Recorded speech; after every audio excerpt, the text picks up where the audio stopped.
ହେଲା ଭଲ ଆଳୁ। ଆମର ପଞ୍ଜାବ ଆଣନ୍ତୁ, ମହାରାଷ୍ଟ୍ର ଆଣନ୍ତୁ, ଯେତେ ଆଳୁ ଆଣନ୍ତୁ, ଏଇଟା ଭଲ ଆଳୁ। ଏବଂ ଆମର ଭିତରେ ବି ସୁସମ୍ପର୍କ ଅଛି ମମତା ବାନାର୍ଜୀ ସାଙ୍ଗରେ। କାହିଁକି ସମ୍ପର୍କ ନଷ୍ଟ ହେବାକୁ ଯିବ? ସେମାନେ ଭଲ ଭଲ ଲୋକ, ଓଡ଼ିଶାକୁ ଭଲ ପାଆନ୍ତି, ଓଡ଼ିଶାର ଲୋକ ବି ତାଙ୍କୁ ଭଲ ପାଆନ୍ତି। ସେ ଯେଉଁ ସମାଧାନ ଭଲରେ ହେଇଗଲା, ଆଳୁ ଭିତରେ ହେଇଗଲା। ଏମିତି ବି କାଲକାଟା ଟିକେ ପରିସ୍ଥିତି ଭଲ ନାହିଁ, ଗୋଟେ ଗଣ୍ଡଗୋଳ ଫଣ୍ଡ ଚାଲିଛି ସେ ରାସ୍ତାର ଇଏ ଆଜିକି ଭଲ ଭଲ ନ୍ୟୁଜ୍। ମୁଁ ଜଷ୍ଟ ଆସୁଛି, ମୋତେ ମନ୍ତ୍ରୀ ଫୋନ୍ କଲେ, ମୁଁ ମନ୍ତ୍ରୀ ଫୋନ୍ ଲଗେଇଦେବି ଆପଣମାନଙ୍କୁ, କହିଲେ ସମାଧାନ ହେଲା, କାଲିଠୁ ଆଳୁ ଯିବ। କେତେ খুশি ଆପଣ? ମୁଁ ବହୁତ খুশি। ମୁଁ ଯାଇଥିଲି, আমি জানছি আমি যাইଥିଲି।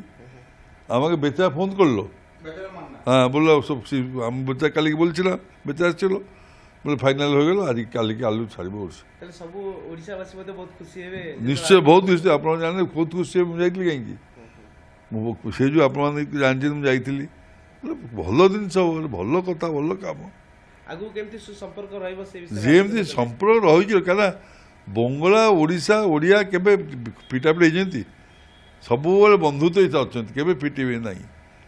ଆରେ ବଙ୍ଗାଳୀ ଜାତି ନହେଲେ ଆପଣ ଜାଣି ସତ କଥା କହୁ, ବଙ୍ଗାଳୀ ଜାତି ନହେଲେ ଆମ ପୁରୀ କ'ଣ ଠିକ୍ ଠାକ୍ ରହିବ? କେବେ କିଛି ହେବ ଠିକ୍ ହେବନି, ସବୁ ନଷ୍ଟ ହେଇଯିବ।